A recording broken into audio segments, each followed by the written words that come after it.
Pai querido que estás nos céus, obrigado porque estamos aqui na Tua presença te adorando. Obrigado porque o Senhor nos trouxe aqui a todos nós. E obrigado pelo privilégio de ter Jesus como nosso Salvador e amigo precioso. Te amamos, Jesus. Estamos aqui para demonstrar publicamente o nosso amor ao Senhor. Nossa vida é Tua. Usa como o Senhor quiser, aonde o Senhor quiser e quando o Senhor quiser. Derrama sobre nós o Espírito Santo ao abrirmos a Tua palavra. É em nome de Jesus que pedimos. Amém.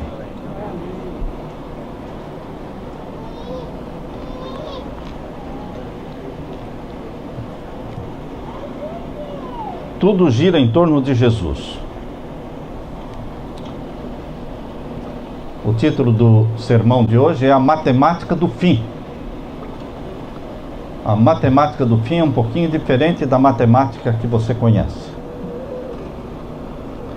Nossa vida gira em torno de Jesus. Como disse a música, o olhar de Jesus, o sorriso de Jesus, o amor de Jesus, a amizade de Jesus. O cristianismo é uma religião que gira em torno de uma pessoa chamada Jesus. O cristianismo não gira em torno de Deus. Deus é uma palavra genérica. Mas Jesus não é um nome genérico. Jesus, ele é bem específico. É o Salvador, é o Messias, é o Filho de Deus. O que nasceu e o que morreu e que o ressuscitou e subiu ao céu e vai voltar. E nós idolatramos Jesus. Nós adoramos Jesus. Jesus se torna uma obsessão na vida daqueles que se apaixonam por Ele. Porque nada mais ocupa o nosso pensamento. Seja durante o trabalho, seja durante a noite, seja em qualquer momento da sua vida, você está pensando em Jesus. Ele não sai dos seus olhos, ele não sai da sua mente. Nós pensamos nele o tempo todo. E nós queremos que ele volte. Você clama pela volta de Jesus, meu querido irmão? Ou você acha que ele precisa demorar um pouco mais? Quantas vezes você clama, venha logo, Senhor Jesus, por favor, venha logo. Quando você pede, por favor, na sua oração, volte logo, querido Jesus. Não aguentamos mais. O mundo é mau. O mundo está sofrendo. Eu sou a segunda geração de adventista do sétimo dia. Meu filho é a terceira geração já. Quando eu nasci, meus pais estavam recebendo estudos bíblicos. E quando eu tinha 3 meses de idade, meus pais foram batizados.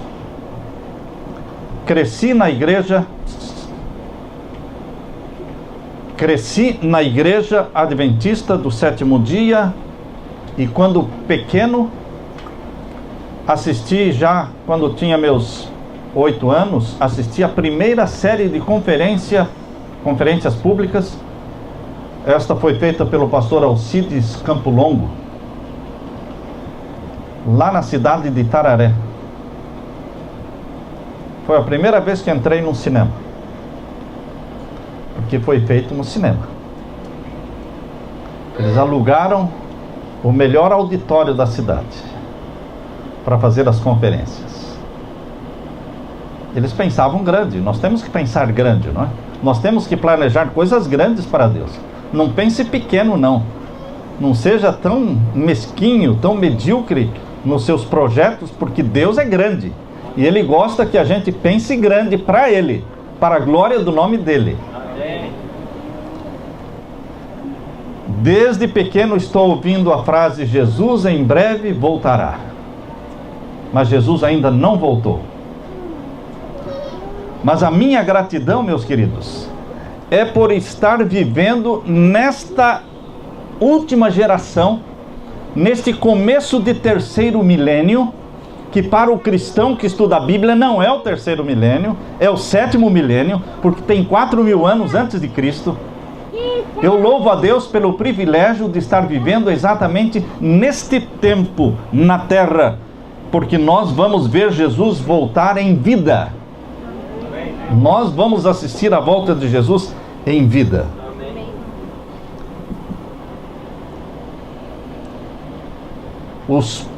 Os discípulos que viveram no 1º século, eles tinham a plena certeza de que Jesus iria voltar nos dias deles. E nós que estamos vivendo 2.000 anos depois, temos a plena certeza de que Jesus vai voltar em nossos dias. Como é que pode isso? Como é que se explica isso? Como é que se explica que toda pessoa que lê a Bíblia entende que Jesus vai voltar nos dias dele? Isso é algo inexplicável, mas é algo que o Espírito Santo faz. O Espírito Santo faz com que toda pessoa que lê a Bíblia se prepare para a volta de Jesus nos dias dele. Porque realmente Jesus pode vir exatamente no momento em que nós morremos. No momento em que você morre, você deu o último fôlego, o último suspiro. O próximo fôlego, a próxima respiração que você der, será contemplando Jesus em glória e majestade, descendo do céu. Então, meus queridos, o Espírito Santo faz este trabalho maravilhoso de impressionar a mente de todos que estudam a Bíblia com a volta de Jesus. Um jovem adventista muito crítico, um dia ele chegou para o pastor dele e disse: pastor, por que a igreja não bota a cabeça para pensar e não imagina outros temas? Parece que tudo que a igreja vai fazer, ela pensa na volta de Jesus. Por que não inventam outros temas? Por que sempre estão dizendo, voltarei outra vez? No próximo congresso, o lema é, eis que venham sem demora. E no outro, ele vem. E no outro, nós temos esta esperança. E no outro, Maranata. E no outro, nós o veremos. Por que não escolhem outra coisa? E o pastor disse para o jovem: olha, meu jovem, a Bíblia fala do novo nascimento 9 vezes.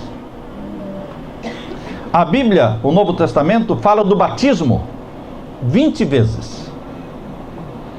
A Bíblia fala do arrependimento no Novo Testamento 70 vezes.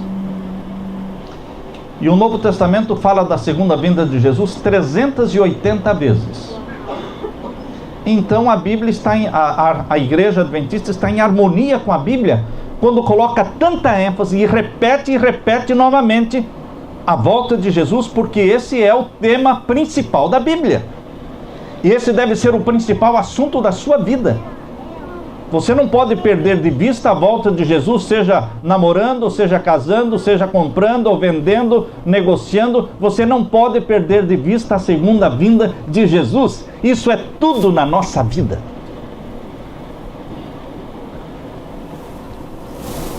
Vocês sabem que Isaías fala de Jesus como sendo aquele fogo que virá.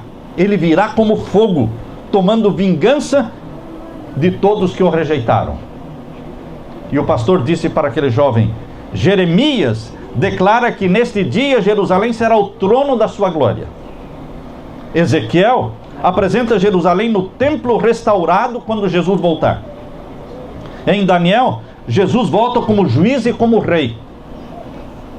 Para o profeta Oséias, ali se prega a esperança da volta de Jesus Cristo.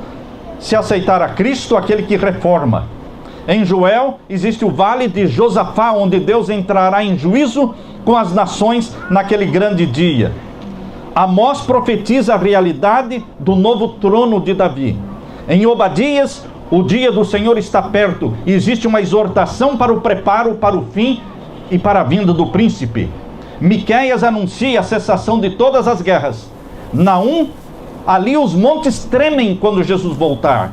Em Abacuque, um novo reino é prometido, e em Sofonias, uma nova canção é cantada. Ageu afirma que na volta de Jesus todas as coisas hão de tremer.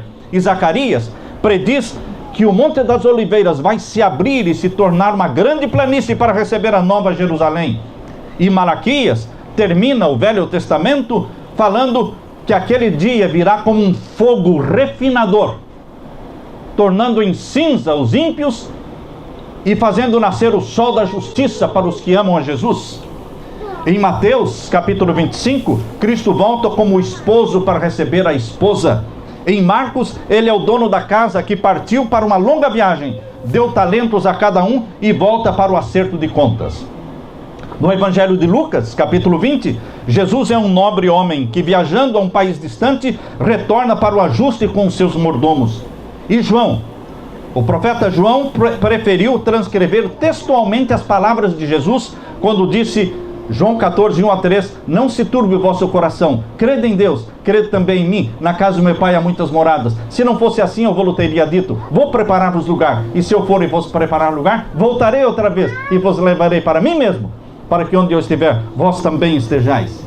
Em Atos dos Apóstolos, capítulo 1, versos 9 a 11, ali se fala de Jesus que há de vir lá do céu, do mesmo modo como nós ouvimos subir.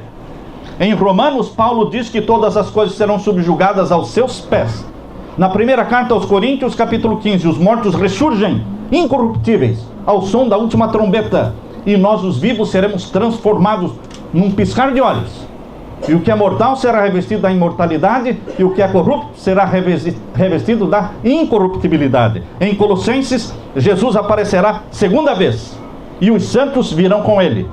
Em Tessalonicenses, 1 Tessalonicenses 4,16 diz que ressoada a voz do arcanjo, ouvida a trombeta de Deus, ele descerá do céu, e os mortos em Cristo ressuscitarão primeiro. Em 1 Timóteo capítulo 6, 14, a vinda de Jesus é o dia de receber a recompensa. Em 2 Timóteo capítulo 4, versos 7 a 8, Jesus dará a coroa da justiça a todos que amarem a sua vinda. Para Tito 2,13, a volta de Jesus é a bendita esperança. Em Hebreus 9,28 diz que Jesus aparecerá a segunda vez para os que aguardam para a salvação. Em Tiago capítulo 5, verso 7 diz, sede pacientes até a sua volta. Em 2 Pedro capítulo 3, verso 10 e 12, adverte que a segunda vinda de Jesus será tão inesperada como o ladrão da noite, e que os céus incendiados serão desfeitos e os elementos ardendo se desfarão. Na primeira carta de João, capítulo 3, verso 2, o discípulo amado diz, quando ele, Jesus, se manifestar, seremos todos semelhantes a ele, porque assim como ele é, nós o veremos. Para Judas, no verso 14 de Judas, Cristo voltará com milhares dos seus santos. E o Apocalipse, todo ele é um sermão sobre a segunda vinda de Jesus. E aquele jovem olhando arregalado, com seus olhos arregalados para o pastor, disse, chega pastor, eu já estou convencido, Jesus vai voltar mesmo. Queridos, será que nós cremos que Jesus vai voltar mesmo? Ou nós achamos que porque nossos avós diziam e nossos pais falavam e Jesus ainda não voltou, nós estamos achando que ele nunca vai voltar? O fim de todas as coisas está próximo. 1 Pedro capítulo 4, verso 7. A noite está quase acabando e o dia logo vem. Romanos 13, 12. Em Hebreus diz ainda um pouquinho de tempo. E o que há de vir, virá, e não tardará. Hebreus 10, 37. Certamente cedo venho sem demora. Apocalipse 22, verso 20 e 21. Todas estas passagens, queridos, não foram escritas em vão. Deus escreveu tudo isso para fortalecer a nossa convicção de que Jesus virá. E virá não no momento em que o mundo está esperando. Todos os dias existem filhos de Deus morrendo. E o próximo fôlego, a próxima respiração, O próximo momento em que eles abrirem os olhos, eles contemplarão Jesus descendo com poder e glória. Viva, meu querido irmão, na expectativa diária de que Cristo voltará em breve. Eu li na Revista Adventista, não sei quantos leram a Revista Adventista agora do mês de junho. A Revista Adventista de junho traz uma ilustração feita por Chris Martenson. E esta ilustração fala sobre a progressão geométrica. Não sei quantos aqui entendem o que significa a palavra progressão geométrica. Nós queremos mostrar para vocês. Vamos ver lá. Está aí. Progressão geométrica. A progressão aritmética, vocês estão vendo aqui. Progressão aritmética é 1, 2, 3, 4, 5, 6. A progressão aritmética e a progressão geométrica. Vejam, a progressão geométrica é 1, 2, 4, 8, 16, 32, 64, 128, 256 e assim vai. Isso é progressão geométrica. Agora, queridos, muitos estão pensando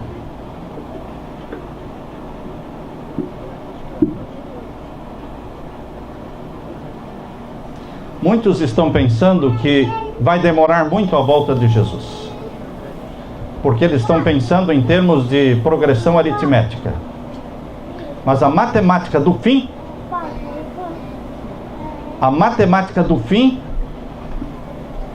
é geométrica. Ali você tem 1 centavo. Veja o que acontece com 1 centavo. Poucos dão importância a 1 centavo. 1 centavo é uma moedinha que incomoda a gente. Chata. Entende? Não vale para nada, quase. Praticamente nada. E é o que mais tem dentro do carro da gente, é a moedinha de 1 centavo. Só vai acumulando, vai acumulando, vai acumulando. O que acontece com a moedinha de 1 centavo em 30 dias? No primeiro dia é 1 centavo, no segundo dia são 2 centavos, no terceiro dia 4 centavos. Estão vendo ali? Esse quinto dia, vai. Quando chega no final do mês, em 30 dias, esse 1 centavo está em quanto? Estão vendo ali? Quanto? 5.368.709 dólares e 12 centavos. Em 30 dias, 1 centavo sobe nessa enorme, assustadora quantia de 5.368.000. Isso é matemática, o quê?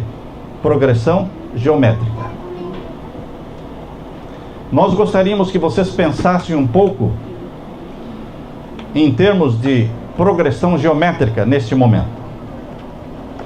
Este economista, Chris Martenson, aqui dos Estados Unidos, ele é um economista e futurista. Ele pede que imaginemos, estando você dentro do Fenway Park, o estádio sede do time de beisebol Red Sox em Massachusetts, na cidade de Boston. Ele diz: imagine que você esteja dentro desse estádio e você vai ser algemado, você vai ser colocado na última arquibancada lá em cima. Veja quão alto ele é, as últimas arquibancadas lá em cima. E você vai ser algemado lá na última, ao meio-dia. Presta atenção, ao meio-dia você é algemado na última arquibancada. E ao meio-dia eles vão usar um conta-gotas e vão pingar uma gota de água. Uma gota de água lá embaixo, onde estão os jogadores. Olha aqui, ó, a distância. Ao meio-dia você é algemado lá em cima, e ao meio-dia pingam uma gotinha de água aqui. Imaginem que este estádio ele seja a prova d'água, que a água não sai. Imaginem que essa gotinha de água vai se multiplicar em progressão geométrica a cada minuto. Em 1 minuto, aquela gotinha vai ser 2. Em 2 minutos, 4.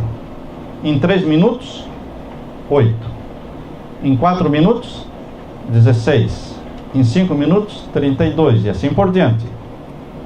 44 minutos depois, ou seja, ao meio-dia e 44, você olha lá de cima e você percebe que lá embaixo, lá onde os jogadores ficam, você percebe que só existe 1,5 metro de água. Depois de 44 minutos, meio-dia e 44. E você pensa, eu tenho muito tempo.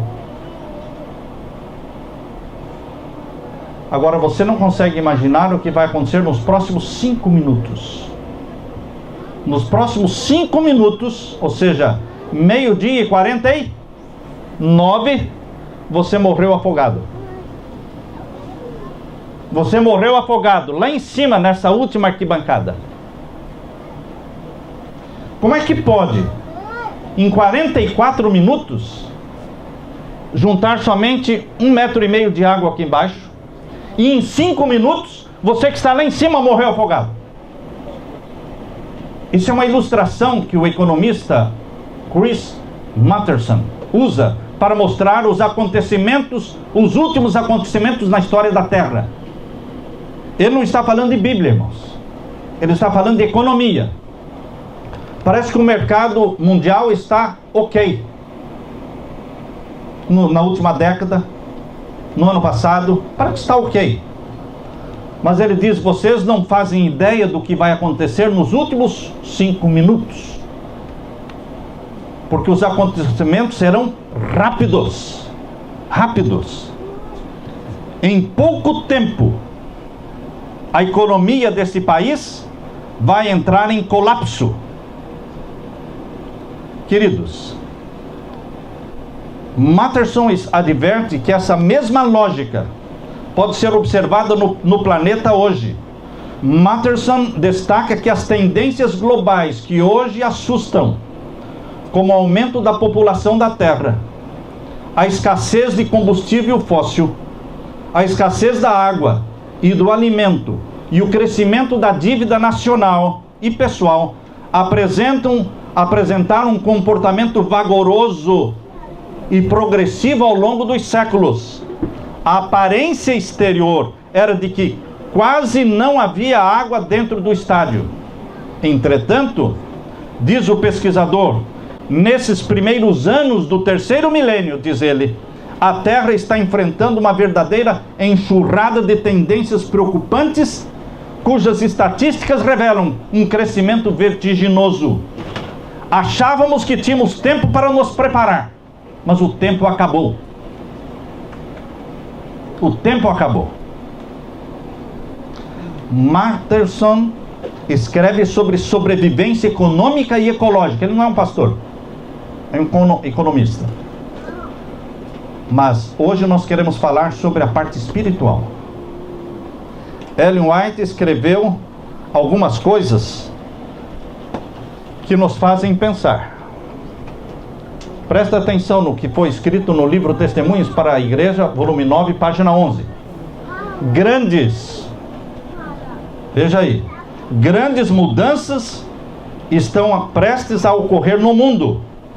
E os acontecimentos finais serão o quê? Rápidos. Os últimos acontecimentos neste mundo serão em progressão geométrica.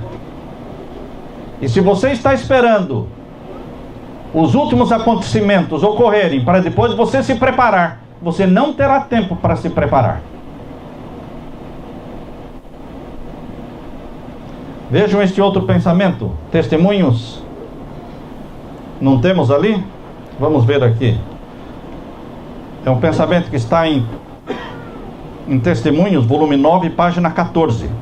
O mundo está agitado pelo espírito de guerra. A profecia do capítulo 11 de Daniel atingiu quase o seu cumprimento completo. Logo se darão as cenas de perturbação das quais falam as profecias. Ellen White escreveu isso há mais de 100 anos. As profecias do capítulo 11 de Daniel, você já estudou o capítulo 11 de Daniel? Você já sabe o que a profecia do capítulo 11 fala? O capítulo menos estudado na Igreja Adventista é o capítulo 11 de Daniel. É o capítulo menos estudado. Eu não aprendi nada sobre Daniel 11 na faculdade de teologia. Eu não aprendi nada sobre o capítulo 11 no mestrado de teologia. Eu não aprendi nada sobre o capítulo 11 de Daniel no doutorado que eu fiz na Andrews. O que eu sei do capítulo 11 é porque eu estudei sozinho, cavando, orando. E Ellen White diz: o mundo está agitado pelo espírito de guerra, e a profecia do capítulo 11 de Daniel atingiu quase o seu cumprimento completo. E ninguém se interessa pelo capítulo 11. Não é estranho isso? E ela diz: os últimos acontecimentos vão ser rápidos. Outro texto que está aqui: o fim virá mais rapidamente do que os homens esperam. O trigo será colhido e atado em molhos para o celeiro de Deus. O joio será atado em feixes para o fogo da destruição. O fim virá mais rapidamente do que os homens esperam. Satanás, queridos, é um diligente estudante da Bíblia. Sabe que seu tempo é curto. Em todos os pontos, ele quer se opor à obra de Deus na terra. É impossível dar uma ideia da experiência do povo de Deus que há de viver na terra quando se misturarem a glória celeste e a repetição das perseguições do passado. Eu estou lendo o que está escrito no Espírito de Profecia. Eu estou lendo para vocês o texto que está no Testemunhos, volume 9, página 16 e 17. As perseguições vão se repetir, a história vai se repetir. O povo de Deus não encontrará sua segurança na operação de milagres, pois Satanás imitará os milagres que forem operados. O mundo busca milagres, mas Deus está dizendo que o povo de Deus não encontrará segurança nos milagres, porque poderão ser imitados e serão imitados. O provado e experimentado povo de Deus terá como sinal de Deus o está escrito. O está escrito, assim diz o Senhor. Esta é a única base sobre a qual poderemos estar seguros. Os adoradores de Deus serão distinguidos especialmente pelo respeito que eles têm para com o quarto mandamento da lei de Deus, o Santo Sábado. Visto que este é o sinal de Deus com o seu povo. Os ímpios serão distinguidos pelos seus esforços para demolir o sábado, o monumento comemorativo do Criador, exaltar a instituição de Roma. Queridos, tremendas provas nos aguardam. Um dia de pânico no mercado mundial é suficiente para esvaziar os mercados. Um dia de pânico, você não encontra mais nem um pão, nem 1 quilo de arroz nos mercados, e nem uma garrafinha de água para comprar. Um dia de pânico esvazia tudo. Será que nós estamos preparados para a crise que virá? Eu não estou falando para a crise que vai atingir a igreja. Eu estou falando da crise que vai atingir o mundo. Porque essa crise inicialmente vai atingir o mundo todo. Todas as igrejas, todas as religiões, os ateus, todos serão atingidos. O que tem acontecido na Venezuela, onde filas quilométricas para comprar um pão, filas quilométricas para comprar 1 quilo de arroz, de farinha.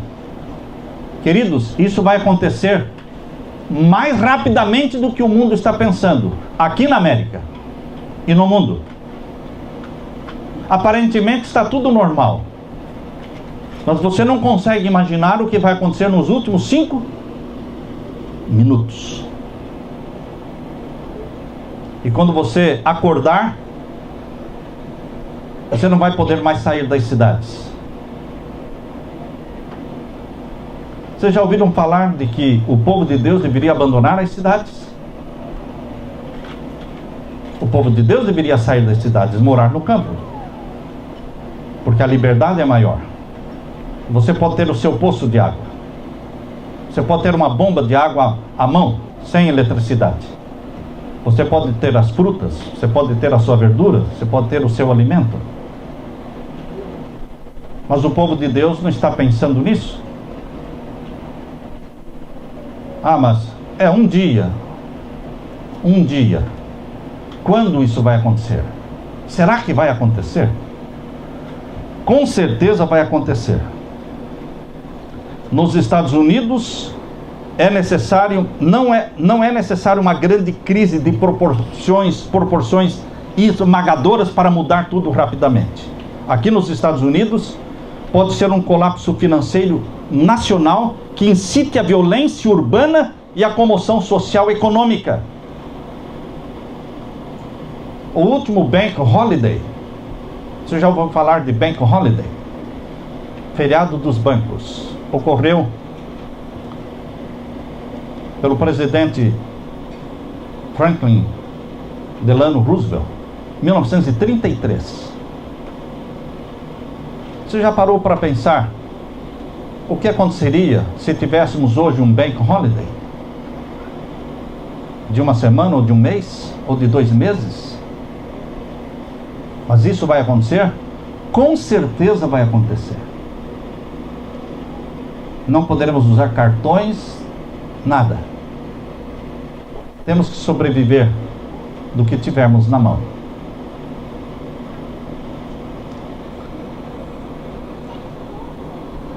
Em 1929, 659 bancos foram fechados.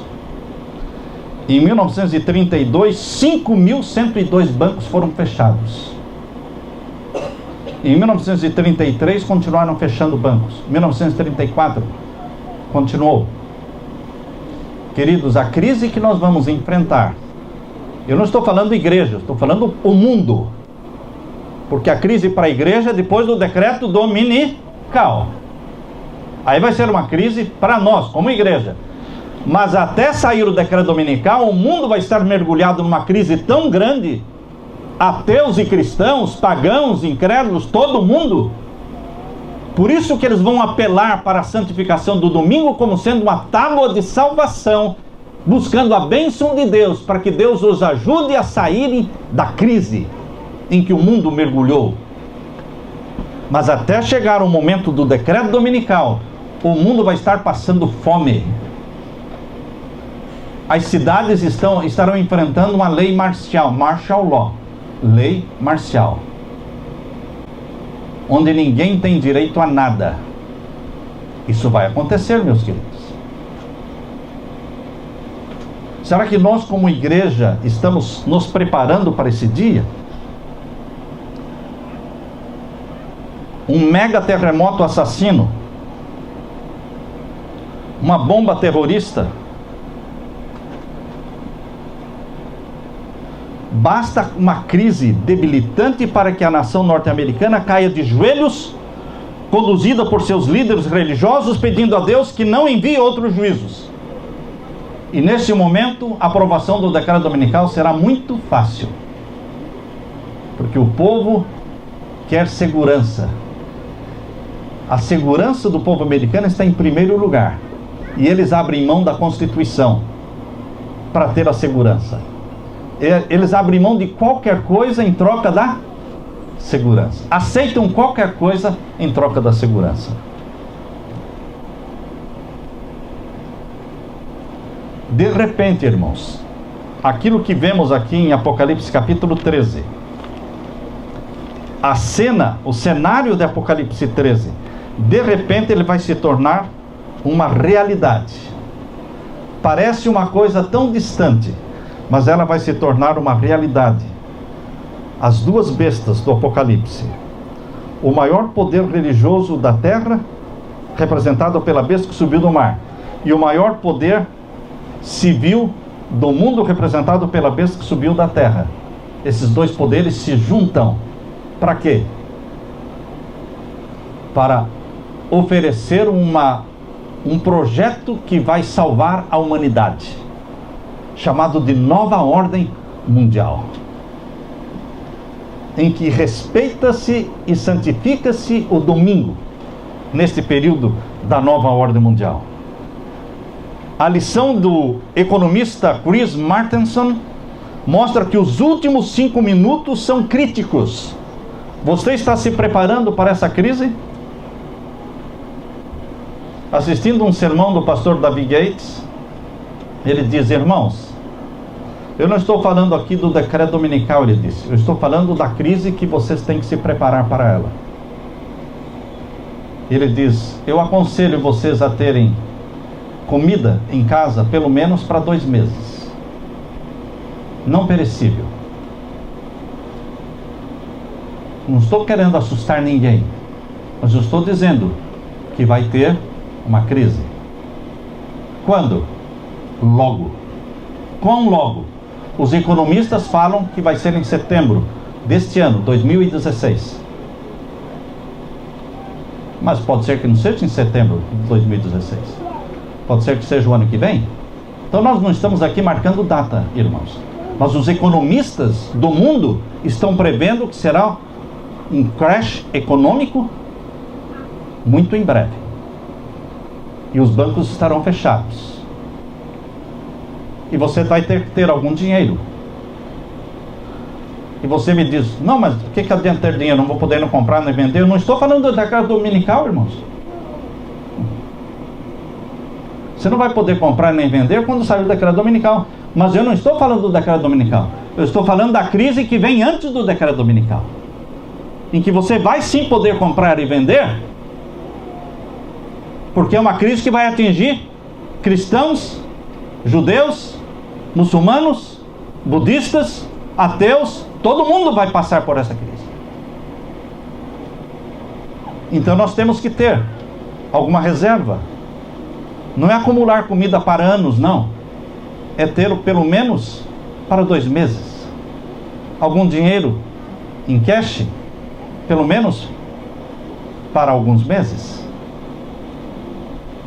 E, se possível, não estar morando dentro das cidades. Eu já estou fora da cidade. Quando você pede, você fala: Senhor, eu quero sair. Me mostre aonde, me mostre como, mas eu quero sair. E isso se torna uma obsessão na sua vida. Eu quero, Senhor, eu quero. A tua vontade é esta. Você lê os livros, lê as orientações de Deus. Mas como vou sair? Se você tem que trabalhar na cidade, como é que você vai sair para o campo? Você pede: Senhor, que seja próximo da cidade, porque eu vou ter que trabalhar. Mas eu não quero morar na cidade, porque as cidades vão sofrer muito. Sabem, queridos, que Jesus Cristo, Ele nos dá muitas orientações. Se você quiser ler aquele livrinho, Vida no Campo, é um bom livrinho para que seja lido pelo povo de Deus. Vida no Campo. Nesses últimos 5 minutos cruciais dessa progressão geométrica, queridos, que tipo de vida Deus deseja que você viva? Qual tipo de vida que Deus quer que você viva? Quais serão os últimos acontecimentos que vão ocorrer assim rápidos? Crise econômica, financeira. Vai faltar tudo, desde comida, água, tudo. Lei marcial. Isso vai ocorrer. E o que mais? Tudo isso anunciando a chegada do decreto dominical. Então sim, haverá uma sacudidura no meio do povo de Deus. E essa sacudidura lançará fora o joio. E lembre-se, irmãos, quem sai da igreja é o joio. Muitos irmãos me perguntam: pastor, visto que a igreja está tão morna, não é hora da gente sair? Não, irmão. Qual é a hora de sair da igreja? Nunca. Nunca. É o joio que sai. Com o decreto dominical começa uma perseguição agora, focando os que guardam os mandamentos de Deus. Aí já não é para todo mundo. Todo mundo está passando fome e sede, irmãos. Todo mundo vai estar passando fome e sede. Mas o povo de Deus será perseguido por causa do sábado. E nesse tempo haverá uma sacudidura da igreja. E nesse tempo haverá o derramamento do Espírito Santo em forma de chuva serôdia sobre a igreja. E nesse tempo pessoas tendo o rosto iluminado por santa consagração e batizados pela chuva serôdia do Espírito Santo, proclamarão alto clamor: sai dela, povo meu. E nesse tempo multidões e milhões, porque a maioria dos salvos está fora da igreja, e essa multidão virá de fora de Babilônia, se unindo aos que guardam os mandamentos de Deus e têm a fé de Jesus. E nesse tempo a porta da graça vai se fechar, sem marcar data, porque ninguém sabe o momento em que a porta da graça vai se fechar, irmãos. Mas você pode ter uma pequena ideia de quanto tempo vai ter. Você pode ter uma ideia pela profecia. Desde o momento em que o decreto dominical for aprovado, você não vai ter muito mais do que 2 anos ou 1 ano e meio até que a porta da graça se fecha. É pouco tempo. É pouco tempo para acontecer o quê? Sacudidura. Que mais? Derramamento da chuva serôdia do Espírito Santo, proclamação do alto clamor, conversão da grande e última multidão, e então Jesus lançar o incensário sobre a terra e dizer: está feito. Acabou o tempo de graça. 1 ano e meio, 2 anos? Não mais do que isso. Mas eu não estou falando da volta de Jesus, eu estou falando do fechamento da porta da graça. E depois? Aí vem as tragédias das 7 trombetas, irmãos. E aí vem o decreto de morte. E aí vem Satanás personificando Cristo andando na terra. E aí vem a ressurreição dos santos de Deus que morreram na fé da mensagem do terceiro anjo. Aquela ressurreição especial que mostra que todos os que morreram crendo nas 3 mensagens angélicas, ou seja, de 1844 para frente, eles ressuscitarão antes da volta de Jesus, glorificados. E eles serão um ponto de apoio, de conforto, de sustento para o povo perseguido de Deus, para o povo sentenciado à morte. Eles vão aparecer e dizer: nós ressuscitamos glorificados e estamos aqui para dar apoio a vocês, porque nós e vocês vamos assistir à volta de Jesus vivos. Ou seja, nós vamos contemplar a volta gloriosa e majestosa de Jesus. Esses últimos acontecimentos, meus queridos, serão rápidos. São os 5 últimos cruciais minutos na progressão geométrica dos sinais anunciados por Deus. Você acha que você tem muito tempo ainda pela frente? Quando as pessoas acham que tem muito tempo, elas relaxam. O tarde virá o meu Senhor traz um senso de relaxo. Para que apressar? Para que alarmismo? Não é alarmismo. Esse sermão não foi feito para alarmar ninguém, irmãos. É para conscientizar. Conscientizar a igreja de que o fim chegou. E agora é o momento de fazermos o preparo da nossa família para a volta de Jesus. Vida santa é o que Deus quer do seu povo. Qual é a sua preocupação, meu irmão? Dinheiro? Estudo? Trabalho? Ou vida santa? Quando você está fora, você está correndo e trabalhando. Quando chega em casa, liga a televisão, então tem os jornais, tem os filmes, tem as novelas, não é? Mas isso não poderia fazer parte do programa diário dos filhos de Deus que estão se preparando para o céu? Satanás quer preencher todo o tempo da sua vida. Satanás quer controlar todo o tempo da sua vida fora de casa e dentro de casa. Mas a nossa principal preocupação deve ser vida santa, santidade ao Senhor. Não é isso que estará escrito na testa de todos os salmos? Santidade ao Senhor. Nós lemos aqui Não é somente pregando a verdade ou distribuindo literatura que devemos ser testemunhas de Deus. Esse texto que eu estou lendo para vocês está em Testemunhos, volume 9, página 21. Não é somente pregando ou distribuindo literatura. Lembremos-nos de que uma vida semelhante à de Cristo é o mais poderoso argumento que pode ser apresentado em favor do cristianismo. E que o cristão que não é fiel à sua profissão causa mais dano ao mundo do que o mundano. Quem é que causa maior dano ao mundo? O mundano, o ímpio ou o cristão que não vive a vida de Cristo?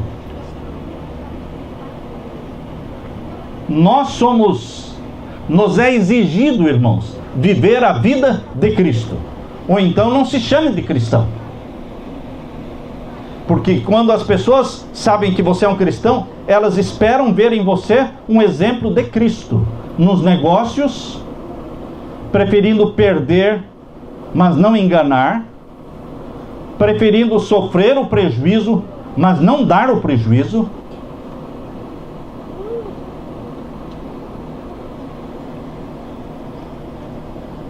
Nem todos os livros escritos poderiam substituir uma vida santa. Os homens acreditarão não no que o pastor prega, mas no que a igreja pratica na vida diária.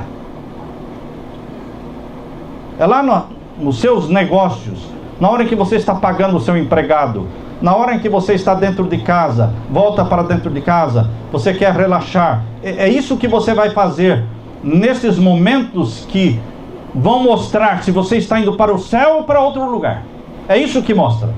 Não é quando a gente está dentro da igreja ouvindo um sermão que a gente mostra se está indo para o céu ou não.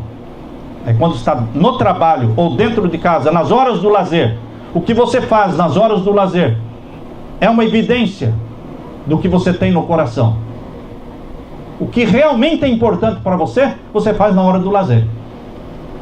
O que realmente é importante para você, você não faz na hora em que está sendo pago para isso. Mas quando você está na sua hora do lazer, nas suas férias, eu estou de férias, agora eu vou fazer realmente o que eu gosto. Isso é você. O resto é hipocrisia. Perceberam? Isso é você. Isso é o que vem de dentro de você. O resto é hipocrisia. O que é que nós fazemos na hora do lazer?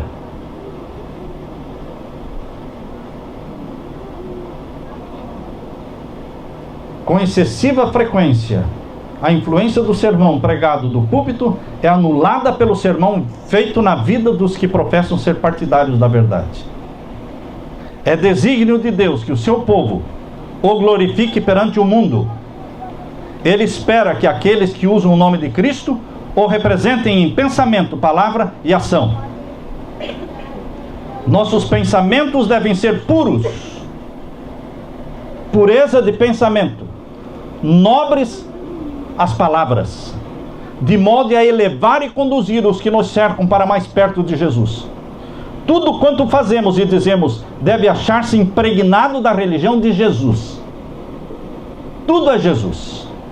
Até nossas transações comerciais devem ter o perfume e o aroma da presença de Jesus. Amém. Testemunhos, volume 9, página 21. Quando você está pagando aquela pessoa que trabalhou com você, ajudou a limpar a casa com você, quando você está pagando, você está revelando Jesus. E lembre-se que Jesus é misericordioso, dá mais do que prometeu. Jesus promete uma coisa, mas ele dá mais. E você promete uma coisa e dá menos? Não foi muito bem, não é? Não recebi tudo que eu ia receber, então também não vou poder pagar tudo que eu prometi.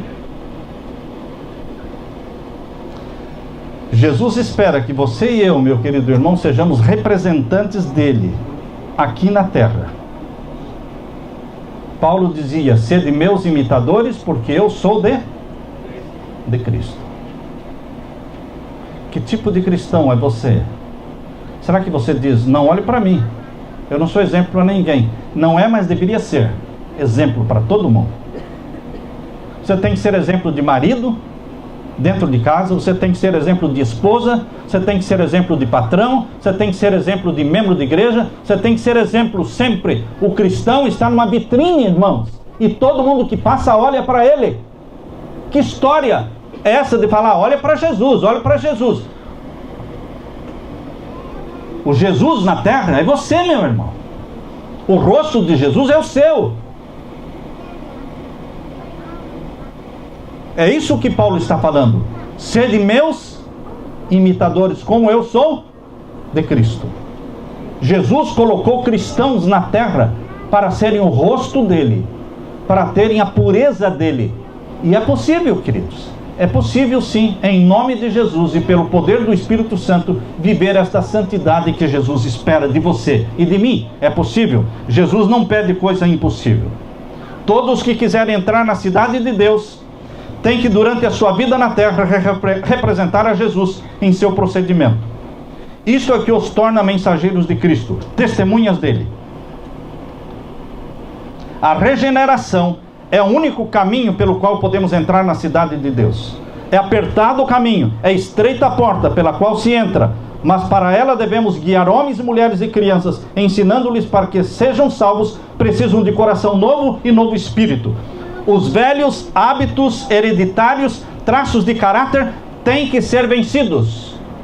Eu estou lendo Testemunhos, volume 9, página 22 e 23. Todos os traços de caráter hereditários precisam ser vencidos.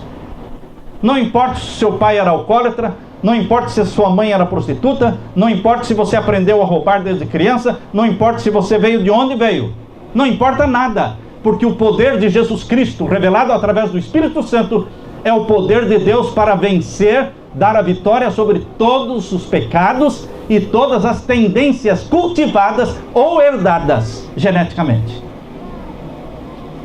O poder de Deus é invencível. É invencível. Mas nós temos que colocar na nossa cabeça que Deus quer de nós a santidade. Deus quer de nós o caráter de Cristo em nós. Agir e pensar como Cristo. A vida nova nos torna homens e mulheres semelhantes a Cristo. E essa é a vida que deve ser vivida. Eu quero terminar, queridos, dizendo, segundo Pedro capítulo 3, verso 18, crescei na graça e no conhecimento do nosso Senhor Salvador Jesus Cristo. Lucas 11, 13, quanto mais o Pai Celestial dará o Espírito Santo àqueles que lhe o pedirem. Marcos 16, 15, ide por todo o mundo e pregai o Evangelho a toda criatura. Mateus 25, 40, em verdade vos afirmo que sempre que o fizestes a um destes meus pequeninos irmãos, a mim o fizestes. Romanos 15, 13, e o Deus da esperança vos encha de todo gozo e paz no vosso crer, para que sejais ricos de esperança no poder do Espírito Santo. E Filipenses 1, 6, estou plenamente certo de que aquele que começou a boa obra em vós há de completá-la até o dia de Cristo Jesus. E finalmente Apocalipse 21, 20, ora vem Senhor Jesus. Amém. Que a graça e a paz de meu Senhor Jesus encha a sua vida. Jesus Cristo virá em nossos dias. Esteja preparado com a família toda. Que a graça de Jesus seja derramada sobre você. Ora vem Senhor Jesus.